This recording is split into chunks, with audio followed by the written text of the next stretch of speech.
어떤 인연은 우리가 매일 스쳐 지나가는 가장 평범한 풍경 속에 숨어 있습니다. 그리고 어떤 기다림은 한평생을 바쳐야만 끝이 나는 가늠할 수 없는 깊이를 가지고 있습니다. 오늘 우리가 함께 나눌 이야기는 바로 국화꽃 한 송이로 시작된 70년이라는 긴 세월을 뛰어넘은 기적 같은 만남에 대한 기록입니다. 본격적인 이야기에 앞서 이 이야기가 여러분의 마음에 깊은 울림을 준다면 구독과 좋아요를 통해 더 많은 분들과 이 온기를 나눌 수 있도록 도와주시면 감사하겠습니다. 여러분의 작은 관심 하나하나가 저희에게는 더 좋은 이야기를 만드는 데 큰 힘이 됩니다. 편안한 마음으로 이 기적 같은 여정에 동행해 주시길 바랍니다. 경상북도 문경에 위치한 제7보병사단 정문 앞. 이른 아침 동이 트기 무섭게 아스팔트 위로 햇살이 길게 늘어지는 시간이면 어김없이 한 분이 모습을 드러냅니다. 매일 오전 6시 반 작은 플라스틱 의자와 낡은 바구니를 든 할머니. 올해 90살의 임동미 할머니는 수십 년째 이 자리에서 국화를 파는 부대 사람들에게는 꽃할머니로 더 익숙한 분입니다. 어서 오이소, 국화꽃 좀 보고 가이소. 구수한 경상도 억양이 묻어나는 할머니의 목소리는 지나가는 사람들의 발길을 붙잡기보다는 그저 아침 인사를 건네는 듯 나직하고 부드럽습니다. 할머니는 결코 꽃을 사라고 강요하는 법이 없습니다. 그저 조용히 자리에 앉아 주름진 손으로 국화꽃잎 하나하나를 정성스레 다듬을 뿐입니다. 그 모습은 마치 사랑하는 손주를 어루만지는 듯 깊은 정성이 배어 있습니다. 할머니의 하루는 정확한 시간표처럼 흘러갑니다. 오전 6시 반에 자리를 잡고 점심시간에는 작은 도시락으로 조용히 끼니를 해결하고 오후 5시가 되면 남은 꽃들을 챙겨 집으로 돌아갑니다. 비가 오나 눈이 오나 할머니는 단 하루도 이 자리를 비우는 법이 없었습니다. 부대를 드나드는 장병들에게 임동미 할머니는 단순한 노점상 그 이상이었습니다. 갓 전입 온 신병부터 전역을 앞둔 말년 병장까지 할머니를 모르는 사람은 없었습니다. 선임들은 후임들에게 의례 이렇게 말하곤 했습니다. 부대 앞꽃 할머니 참 좋으신 분이니까 휴가 나갈 때 국화 한 송이씩 사드려라. 장병들과 할머니의 관계에는 돈으로 오가는 장사를 넘어선 한국인만이 이해할 수 있는 깊은 정이 있었습니다. 할머니는 장병들의 얼굴을 하나하나 기억하며 누가 아파 보이는지, 누가 휴가를 나가는지, 누가 전역을 하는지 모두 꿰뚫고 있었습니다. 장병들 역시 그런 할머니를 진심으로 존경하고 따랐습니다. 육군 중위 박주현. 29살의 그는 전역을 코앞에 둔 장교였습니다. 매일 아침 출근길에 할머니에게서 국화 한 송이를 사는 것은 그의 오랜 습관이자 하루를 시작하는 소중한 의식이었습니다. 처음에는 그저 예의상 시작한 일이었지만 어느새 할머니의 따뜻한 미소와 나직한 안부 인사가 없으면 하루가 허전할 지경이 되었습니다. 할머니, 오늘도 국화 한 송이 주세요. 그래, 오늘은 얼굴이 좀 피곤해 보이네.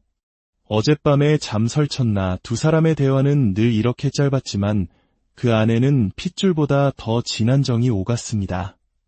박주연이 야간 근무로 지쳐 보이면 할머니는 꽃과 함께 작은 사탕 하나를 주머니에 찔러주었고 비 오는 날에는 어서 들어가라며 걱정 어린 눈빛으로 그를 배웅했습니다.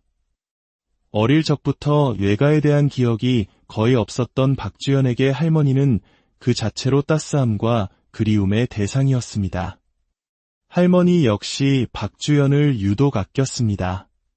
다른 장병들과 달리 항상 두 손으로 공손하게 꽃을 받는 그를 보면 마음 한구석이 아련해지곤 했습니다. 하지만 그 누구도 할머니의 진짜 이야기를 알지 못했습니다. 왜 하필 군부대 앞에서 왜 그토록 오랫동안 국화꽃만을 파시는지 그 깊은 사연을 아는 사람은 아무도 없었습니다. 평온했던 일상은 어느 날 거센 바람과 함께 날아온 작은 종이 한 장으로 인해 산산조각 났습니다. 박주연이 여느 때처럼 국화를 사러 다가간 순간 갑자기 불어닥친 돌풍이 할머니의 바구니를 뒤엎었습니다. 국화꽃들이 사방으로 흩어지고 바구니 밑에 깔려있던 낡은 흑백 사진 한 장과 접힌 종이가 아스팔트 위로 떨어졌습니다. 박주연은 황급히 꽃을 주워 담다가 우연히 그 종이를 집어들었습니다. 그리고 그 순간 종이에 적힌 희미한 글씨가 그의 눈에 박혔습니다. 김문식 중사 6. 25 전사. 찾지 못한 아들 아직도 기다립니다. 박주연은 떨리는 손으로 종이를 다시 들여다보았습니다.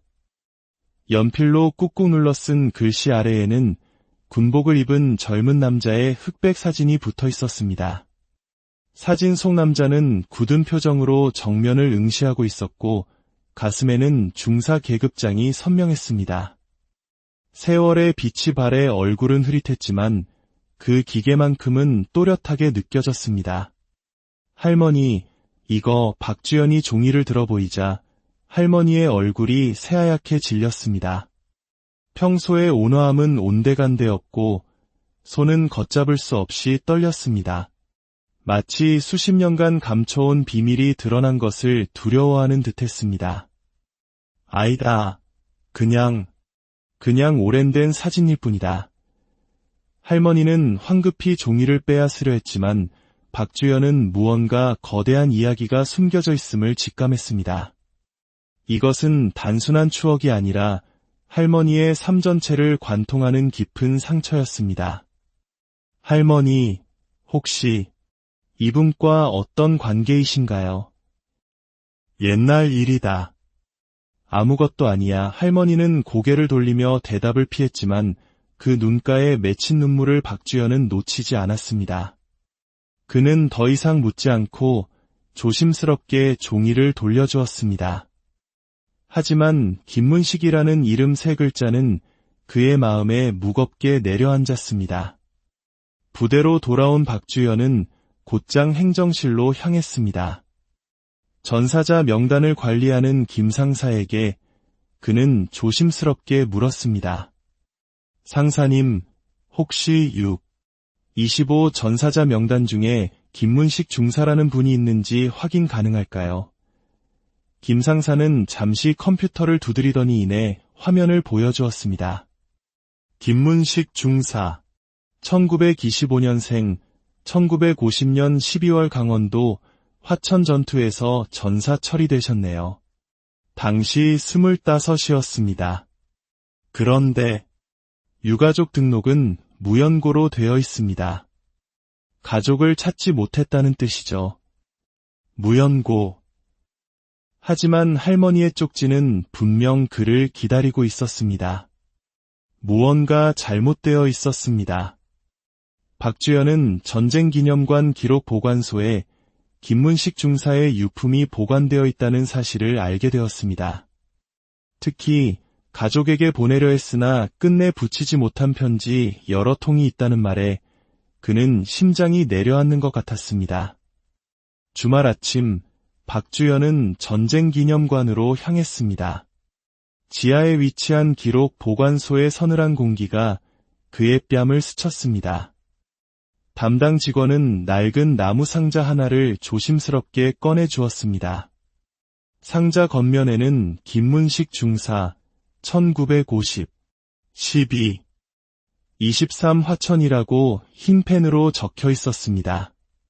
떨리는 손으로 상자를 열자 70년의 세월을 머금은 먼지 냄새와 함께 한 사람의 역사가 모습을 드러냈습니다. 낡은 군화, 녹슨 인식표, 작은 성경책, 그리고 비닐에 쌓인 편지 몇 통. 박주연은 편지를 꺼내 들었습니다. 누렇게 바랜 종이 위, 연필로 꾹꾹 눌러 쓴 글씨는 여전히 선명했습니다. 첫 번째 편지. 사랑하는 동미에게. 전쟁은 곧 끝날 것 같소. 아들 동식이는 잘 있는지. 아비가 곧 돌아가 높이 안아주겠다고 전해주시오. 박주연은 숨을 멈췄습니다. 동미는 분명 임동미 할머니였고 동식이라는 아들의 이름도 나왔습니다. 두 번째 편지. 서울을 되찾았소. 행군 중에 당신이 좋아하는 들국화를 보았지. 한 송이 꺾어 편지에 넣어 보내오. 그 향기가 꼭 당신 같아서 편지 봉투 안에는 정말로 바싹 마른 국화꽃 한 송이가 들어있었습니다. 할머니가 매일 국화를 파는 이유, 그 거대한 비밀의 첫 번째 조각이었습니다. 그리고 마지막 편지. 김문식 중사가 전사하기 바로 전날인 1950년 12월 22일에 쓰인 편지였습니다. 동미야, 내일 새벽 큰 전투가 있을 것 같소. 만약 내가 돌아가지 못하더라도 동식이를 훌륭한 사람으로 키워주시오. 나를 너무 오래 기다리지는 마오. 하지만 가끔은 기억해 주시오. 당신이 꺾어주던 국화꽃 향기가 그립소. 다시 만나는 날 내게 국화 한 송이 건네주시오. 박주연은 더 이상 편지를 읽을 수 없었습니다. 눈물이 시야를 가렸습니다. 마지막 문장. 그것이 바로 할머니가 70년이 넘는 세월 동안 매일같이 군부대 앞에서 국화를 팔았던 이유였습니다. 언젠가 돌아올지 모를 남편에게 건네주기 위해, 남편의 마지막 약속을 지키기 위해 할머니는 자신의 삼전부를 바쳐 기다리고 있었던 것입니다. 박주연은 이등병 시절 작성된 김문식 중사의 신상명세서를 추가로 확인할 수 있었습니다. 거기에는 배우자 임동미, 장남 김동식이라고 또렷하게 적혀 있었습니다. 그리고 그 옆에 적힌 김동식, 1945년생이라는 글자를 보는 순간 박주연의 머릿속에서 번개가 쳤습니다. 어머니가 늘 제사를 지내던 외할아버지의 이름이 김동식이었습니다. 그리고 전쟁에서 돌아오지 못한 외증조 할아버지의 이름은 김문식이었습니다. 어머니는 외할아버지가 전쟁통에 어머니와 헤어져 평생을 그리워하다 돌아가셨다는 이야기를 종종 하셨습니다. 모든 퍼즐 조각이 맞춰졌습니다. 부대 앞 꽃할머니 임동미는 자신의 외증조 할머니였고 70년 전 화천의 추위 속에서 쓰러져간 김문식 중사는 바로 자신의 외증조 할아버지였던 것입니다. 이 충격적인 진실 앞에 박주연은 한동안 아무것도 할 수 없었습니다. 그는 떨리는 손으로 어머니에게 전화를 걸었습니다. 엄마, 외할아버지 성함이 김동식, 맞죠? 그리고 외증조 할아버지 성함은 김문식, 맞죠? 전화기 너머 어머니의 숨소리가 가빠졌습니다. 맞아. 그런데 그건 왜 갑자기? 엄마, 저 외증조 할머니를 찾은 것 같아요. 며칠 후 이 기적 같은 이야기에 또 다른 인물이 등장했습니다. 가슴에 태극무 공훈장을 단 이소연 대령이었습니다.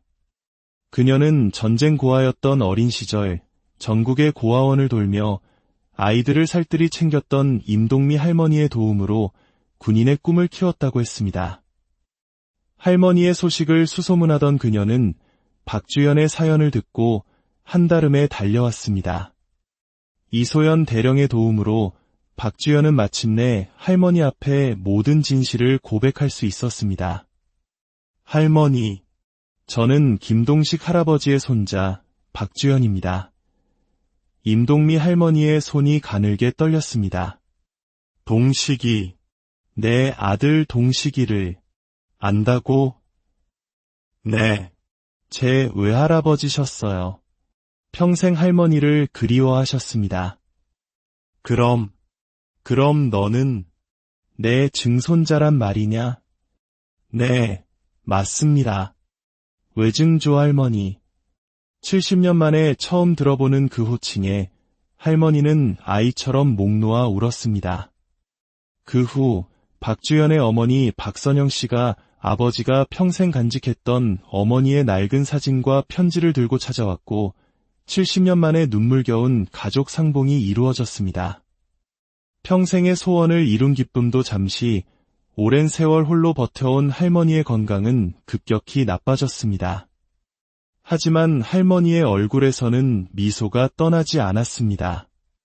병상에 누워서도 찾아온 가족과 이소연 대령의 손을 잡으며 이제 여한이 없다고 말씀하셨습니다. 며칠 후 임동미 할머니는 평생의 기다림을 마치고 남편의 곁으로 평온하게 떠났습니다. 박주연의 저녁식 날 부대 연병장에서는 아주 특별한 행사가 열렸습니다.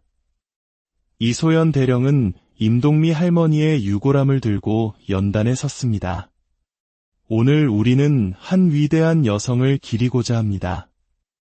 임동미 여사님은 전쟁의 아픔을 사랑으로 승화시켜 우리 모두에게 깊은 가르침을 주셨습니다. 그리고 오늘 여사님의 마지막 소원을 이루어드리고자 합니다. 저녁식이 끝난 후 박주연과 그의 어머니 그리고 이소연 대령은 국립현충원으로 향했습니다. 김문식 중사의 묘비 앞에 박주연은 가장 싱싱한 국화 한 송이를 내려놓았습니다. 외증조 할아버지, 외증조 할머니께서 평생 기다리셨던 국화입니다. 이제 두 분 함께 편히 쉬세요. 70년의 기다림은 그렇게 끝이 났습니다. 임동미 할머니의 숭고한 삶은 국방일보를 통해 세상에 알려졌고 수많은 사람들에게 깊은 감동을 주었습니다. 시간이 흘러 할머니가 매일 앉아있던 부대 앞 그 자리에는 작은 추모공원이 세워졌습니다. 공원 중앙에는 국화꽃을 다듬고 있는 할머니의 동상이 세워졌고 그 아래에는 김문식 중사의 마지막 편지 9절이 새겨졌습니다. 다시 만나는 날 내게 국화 한 송이 건네주시오. 오늘도 수많은 사람들이 그곳을 찾아 국화꽃을 바치며 시들지 않는 사랑과 희생의 의미를 되새기고 있습니다. 한 송이의 국화로 시작된 인연은 이제 우리 모두의 가슴 속에 영원히 지지 않는 꽃으로 피어났습니다.